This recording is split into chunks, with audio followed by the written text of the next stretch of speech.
Hello, എല്ലാവർക്കും സുഖമല്ലേ? ഇന്ന് പണിമുടക്കായതുകൊണ്ട് എല്ലാവരും വീട്ടിൽ തന്നെ ഉണ്ട്. അപ്പോൾ നമുക്ക് മീൻ പിടിക്കാൻ പോയാലോ? ഞങ്ങളിവിടെ സ്ഥിരമായിട്ട് തൊട്ടടുത്തൊരു പാടത്താണ് മീൻ പിടിക്കാൻ പോകാറ്. അവിടേക്ക് പോയാലോ? അപ്പം മീൻ പിടിക്കുന്നതിൻ്റെ വിശേഷങ്ങളൊക്കെ നിങ്ങളെ കൂടെ കാണിക്കാം കേട്ടോ. ഓക്കെ, വരൂ. മീൻ പിടിക്കാൻ പോകുകയെന്ന് കേട്ടാൽ എന്ത് ത്യാഗം വേണേലും സഹിക്കുന്ന എൻ്റെ ഹസ്ബൻഡ് തന്നെയാണ് ഇപ്പം നിങ്ങൾ കാണുന്നത്. ഒരു ചെടിച്ചട്ടിയിലേക്ക് കുറച്ച് മണ്ണ് കോരിത്തരാൻ പറഞ്ഞാൽ അല്ലെങ്കിൽ കൊത്തിത്തരാൻ പറഞ്ഞാൽ കൈകൊണ്ട് തൊടാത്ത ആളാണ്.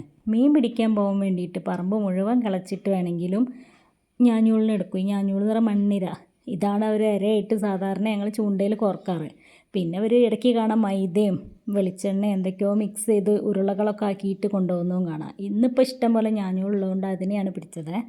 അത് കഴിഞ്ഞ് ഇത് ഞങ്ങൾ വീടിൻ്റെ തൊട്ടടുത്തുള്ള പാടമാണ്. ഇത് ക്രോസ് ചെയ്തിട്ട് ഞങ്ങൾ വേറൊരു സ്ഥലത്താണ് ഇപ്പം ഇന്ന് മീൻ പിടിക്കാൻ പോകുന്നത്. ഇവർക്ക് ഇതൊരു പണിയാണ്. അത് മീൻ പിടിക്കാതെ മോനും മോൻ്റെ ഫ്രണ്ട്സും എല്ലാവരും കൂടിയാണ് ഞങ്ങൾ പോകുന്നത്. ഇന്നിപ്പോൾ ഹർത്താലായതുകൊണ്ട് പണിമുടക്കായതുകൊണ്ട് റോഡിൽ വാഹനങ്ങളൊക്കെ കുറവായിരുന്നു. അതുകൊണ്ട് നല്ല സുഖമായിട്ട് പോയി. ഇവിടെ തൊട്ടടുത്തല്ല, അടുത്ത പാടത്താണ് സ്ഥിരമായിട്ട് ഞങ്ങൾ പോകാറ്. പക്ഷേ ഇന്ന് പോയത് കുറച്ച് ദൂരേക്കാണ്. ഐക്യപടി എന്ന് പറഞ്ഞ സ്ഥലത്താണ് ഇന്ന് ഞങ്ങൾ മീൻ പിടിക്കാൻ പോയത്. അവിടെ ഒരു പാടത്താണ്. അപ്പോൾ റോഡിൽ വാഹനങ്ങൾ കുറവൊന്നുമല്ല കേട്ടോ. പണിമുടക്കാണെന്ന് വിചാരിച്ചിട്ട് ആവശ്യത്തിന് വാഹനങ്ങളൊക്കെ റോഡിലുണ്ട്. 1-2 കടയൊക്കെ തുറന്ന് വെച്ചതും കണ്ട്. ഒരു ഹോട്ടൽ അവിടെ തുറന്നിട്ടുണ്ടായിരുന്നു. ഭയങ്കര തിരക്കായിരുന്നു ഹോട്ടലിൽ. കാരണം വാഹനങ്ങൾ ഉണ്ട് താനും ഹോട്ടലുകളൊന്നും ഇല്ല. അതുകൊണ്ട് തന്നെ ആ ഹോട്ടലിൽ നല്ല തിരക്കായിരുന്നു. അങ്ങനെ ഞങ്ങളവിടെ ആ പാടത്തെത്തി. ഇതാണ് ആ പാടം. അവിടെ ഞങ്ങൾ മുമ്പൊരു പ്രാവശ്യം അവിടെ വന്ന സമയത്ത് അവിടെ കുറേ മീനെ കണ്ടിട്ടുണ്ടായിരുന്നു. അപ്പോൾ ഇതിന് മുന്നേ ഒരു പ്രാവശ്യം അവിടെ നിന്ന് മീൻ പിടിച്ചിട്ടുണ്ട്. ഈ പാടത്ത് കുറേ മീനുണ്ട്. അപ്പോൾ ഇവർ വന്ന പാടം ഭയങ്കര വെയിലായിരുന്നു കേട്ടോ. വെയിലെന്ന് പറഞ്ഞാൽ നല്ല വെയിലായിരുന്നു. അപ്പോൾ അതാ മോനും മോൻ്റെ ഫ്രണ്ട്സും എല്ലാവരും കൂടെ അവിടെ നിന്ന് മീൻ പിടിക്കാൻ ഇപ്പോഴേ ആരംഭിച്ചിട്ടുണ്ട്. എനിക്ക് ഇര കോർക്കുന്നതാണ് കണ്ടാലേ ഭയങ്കര പ്രശ്നം. അത് ഞാഞ്ഞൂളിനെ പിടിച്ച് കോർക്കണ്ടേ. അതിൻ്റെ ഇടയിൽ അത്രയും വെയിൽ നീ പറഞ്ഞ സമയത്ത് തന്നെ പെട്ടെന്ന് മഴ പെയ്ത്. യാതൊരു ലക്ഷണവും ഇല്ലാണ്ടാണ് മഴ പെയ്തത്. അവിടെ കയറി നിൽക്കാൻ സ്ഥലം ഉള്ളതുകൊണ്ട് രക്ഷപ്പെട്ടു. അത്രയ്ക്ക് മഴയായിരുന്നു. വന്നത് കഷ്ടപ്പെട്ടോ എന്ന് വിചാരിച്ചു. പക്ഷെ ആ മഴ അതേപോലെ ചോരുകയും ചെയ്തു.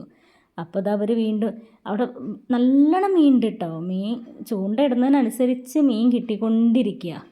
നല്ല മീനുള്ളൊരു പാടായിരുന്നു. പക്ഷെ ചെറിയ മീനുകളാണ്. ചെറിയ മോള് വരെ മീൻ പിടിക്കുന്നുണ്ട് അവിടെ. എല്ലാവർക്കും അവിടുന്ന് മീൻ കിട്ടുന്നുണ്ട്. അപ്പോൾ കുറേ ഞങ്ങൾക്ക് ചെറിയ ചെറിയ മീനുകളാണ് ഫുള്ള് കിട്ടിയത്. അപ്പോൾ ഇതൊരു നമ്മുടെ എന്താ പറയുക, ഒരു രാജസ്ഥാൻകാരനാണ്. അയാൾ അവിടെ അടുത്ത് പണി ചെയ്യുന്ന ആളാണ്. അപ്പോൾ ഞങ്ങൾ മീൻ പിടിക്കുന്നത് കണ്ടപ്പോൾ അയാൾ ഞങ്ങളെ ഹെൽപ്പ് ചെയ്യും. അയാൾ കുറേ മീൻ പിടിച്ച് ഞങ്ങൾക്ക് തന്നു. കുറേ ഇത്രയെല്ലാം ഇട്ട് കിട്ടി. ഇതിൽ കൂടുതൽ കിട്ടിയിട്ടുണ്ടായിരുന്നു. അപ്പോൾ ഞങ്ങളെ കൂടെ കാർത്തീൻ്റെ ഫ്രണ്ട്സും വന്നിട്ടുണ്ട്. ഫ്രണ്ട്സ് ഞങ്ങളെ റിലേറ്റീവ്സ് തന്നെയാണ്. അപ്പോൾ അവർക്കും കൊടുത്തു കുറച്ച്. അങ്ങനെ ബാക്കിയുള്ള മീനാണിത്. ഇത് ഫ്രൈ ചെയ്ത് തിന്നാൻ ഇവിടെ എല്ലാവർക്കും ഭയങ്കര ഇഷ്ടമാണ്. അതുകൊണ്ടാണ് ഇവരിങ്ങനെ ഒരു ഒഴിവ് കിട്ടി അപ്പോൾ പോകും മീൻ പിടിക്കാൻ. നിങ്ങൾക്കും ഉണ്ടോ അങ്ങനെ മീൻ പിടിക്കുന്ന ഭ്രാന്ത്? ഉണ്ടെങ്കിൽ പറയണേ. അപ്പോൾ വീണ്ടും കാണാം മറ്റൊരു വീഡിയോയുമായി. ബൈ.